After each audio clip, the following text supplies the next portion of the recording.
Ladies and gentlemen, welcome to another video. In this video, we're going to be talking about how to add your own song to your Instagram story in 2026. So let's get straight into the video. It's a very simple and easy process. You want to simply download the Instagram Edits application. So not Instagram, but Instagram Edits. Click on the plus icon and click on Gallery.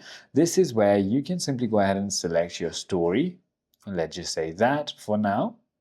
And now you want to click on Audio right over here, and all you need to do is simply go ahead and click on import on the top and import from files.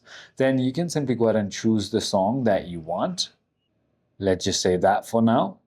And as you can see, it'll be added right over here. Now all I need to do is click on next, and now click on Instagram.